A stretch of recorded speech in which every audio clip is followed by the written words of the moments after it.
Tu peux faire ce que tu veux. C'est pour ça que tu as le libre arbitre. Dieu t'aime assez pour te donner le libre arbitre. Tu peux l'aimer ou le rejeter. Ça, c'est ton choix. Mais sur ce point, tu n'as pas le libre arbitre d'accepter ou de rejeter Dieu. La conclusion ultime, c'est qu'un rejet de Dieu mènera à la damnation éternelle et à la mort. Donc, en réalité, nous n'avons pas vraiment le choix d'accepter Dieu ou pas. Nous devons finalement accepter Dieu en supposant que nous choisissons d'éviter la perdition.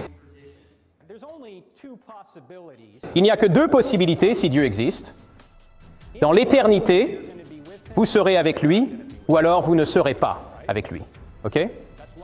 Logiquement, ce sont les deux seules options. Si vous voulez être avec lui, vous le chercherez pour être avec lui. Et si vous ne voulez pas être avec lui, Dieu ne vous forcera pas à être en sa présence contre votre volonté. Et je pose cette question au public. En fait, je vous pose cette question à vous, le public. Mesdames, y a-t-il quelqu'un ici qui a déjà eu un homme qui vous courtisait et vous ne vouliez pas que cet homme vous courtise? Vous ne vouliez pas sortir avec lui? Quelqu'un ici? Bien sûr. En fait, certaines d'entre vous se disent, « Oui, il est assis juste à côté de moi en ce moment. Il ne me laissait pas tranquille. » OK, mesdames, supposons que cet homme continuait de vous poursuivre encore et encore. Et vous lui dites, « Regarde, je t'apprécie juste en tant qu'ami. » Parce que chaque homme ici a déjà entendu ça. Je t'aime bien, mais juste en tant qu'ami. Et imaginez qu'il continuait de vous courtiser. Et il en arrive au point où il dit, « Je t'aime tellement. Je vais te forcer à m'aimer. » Peut-il faire ça? Non, il ne peut pas faire cela. Car l'amour, par définition, doit être donné librement. Alors, s'il t'aime vraiment, que doit-il faire? Il devrait te laisser tranquille. C'est exactement ce que Dieu fait. Il continue de nous envoyer des cartes, des lettres et des fleurs pendant que nous sommes ici. Et si nous continuons à le rejeter, il nous abandonne à nos propres désirs. Et c'est finalement ça, l'enfer. L'enfer, c'est la séparation d'avec Dieu.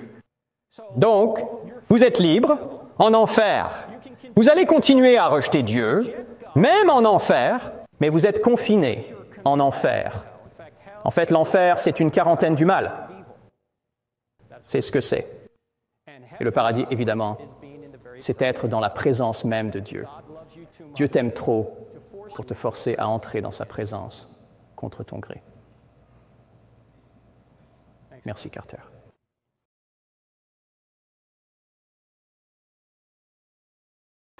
Télévie éternelle, télévision chrétienne évangélique. Profitez de nos vidéos sur YouTube, suivez-nous sur Facebook, TikTok et écoutez nos messages sur Spotify. Rejoignez-nous et devenez partie intégrante d'une communauté chrétienne passionnée par la prière et la diffusion de la parole de Dieu. Abonnez-vous à notre chaîne et suivez-nous sur nos réseaux sociaux pour ne manquer aucun de nos contenus édifiants.